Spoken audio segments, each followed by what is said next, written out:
Welcome back to Living 808. The buildings are going up fast. New stores, shops, condos, eateries. Kaka'ako is starting to take shape. Carol Kai and Kimo Kahuano will be taking an in-depth look into the real estate boom here in town with a special that'll air right here in KH12 called 1 Square Foot. Todd Apo from the Howard Hughes Corporation and Vice President of Community Development is here to tell us more about the vision for the Ward Village. Thank you so much for being here. Hey, it seems like you're everywhere.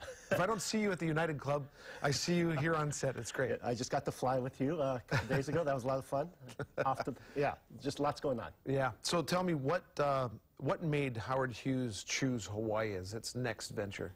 You know, Howard Hughes Corporation really got started up about 7 years ago on the real estate side and took on a number of developments that were previously owned by General Growth.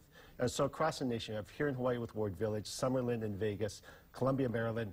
And I think what the company brings is this expertise in master plan development. And so you take that expertise and put it into Urban Core Honolulu and really make sure we've got a great local team that's driving this project and making sure that we infuse the history, the culture of this place into what this development's going to be.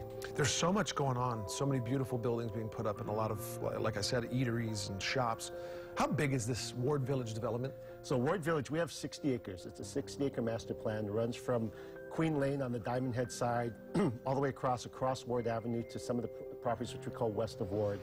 And we're still in the early stages of this, right? We just actually, today's a great day. We opened up our second residential tower, Anaha, this morning. So did the blessing this morning, and all of that's just come to life. We talk about changing the vision into reality. There's been a lot of talk about this redevelopment, but as you said, you're now starting to see all of it. The restaurants that are coming in, people starting to live in the area. It's really changing that landscape. You kind of touched on it a little bit, but I want to know a little bit more about the vision, about the mission statement. You know, it's a combination at this point. You know, one thing we talk about is making sure that we're providing a spectrum of homes for everyone that wants to live there. From, yes, there's luxury towers through income-qualified reserve homes, but it's more about what happens at the ground level and that community, creating community. And, you know, Ward's a place, you and I, everyone that grew up here, we were there as kids growing up. We want to make sure that part of it stays around too. So it's not just for those who are living there, but it's something that the entire island community is going to be able to continue to enjoy. The theater, the Central Plaza that will come in, just some great open space right in the middle of the urban core. You're talking about going through Ward over to Point Panic. Yeah. No, and it's another great part of the community of what's happening at Kewalo Basin and the park and the surf spots. You know, we talk a lot with the Friends of Kewalo guys to make sure what we're doing from a development standpoint makes sense for the surfers and those park users. Alamanda Beach Park across the street, and you know, trying to talk with the city about how we can help them and be a part of making that park great as well. Tell me about Waiea. You know, Waiea, we opened up last November, so it's been open coming up on a year. It was our first project. Amazing. It's a luxury condo. And it's really kicked off the area well. You're right up on Alamanda Boulevard. I think you start to see how that starts to change the look of Alamanda Boulevard and just brings this new beauty. The architecture is unbelievable. Yeah. I was going to say, it's kind of like the showcase of what's to come. And what I love about the architecture is it's tied to its Hawaiian story. And the architecture design of the building is tied to the story of a fishing god and his son, and how the net would be draped over their shoulder. If you see the curve on the Diamond Head side of Waiea. And Waiea means water of life, so it really connects all of that. And so the architects that we brought in, we teamed them up with local architects, local cultural advisors to help them put that story together so that it's not just a tower, there's something behind it from a cultural side as well. I would imagine that this isn't it.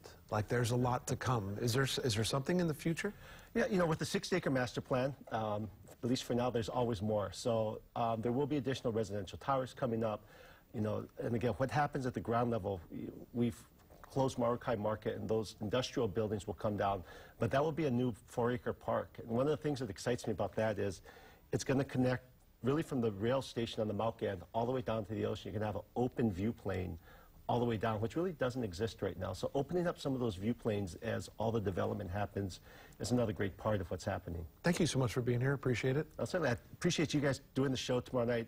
You know, hearing from 3 real great developments that are going on in this Kaka'ako area is, I think, really important for everyone to understand what's happening. Thank you. And the special that you're referring to, 1 Square Foot, is a behind-the-scenes look and talk with developers shaping the landscape of Kaka'ako. It airs or premieres here on KHON2 tomorrow night. That's Tuesday the 17th at 9:30 p.m. There will be a few rebroadcasts on both KHON and on the CW, so please go to our website and check the dates and times. Thank you so much for being here. I appreciate it. Great to see you, man. Favorite homecoming moment, real quick?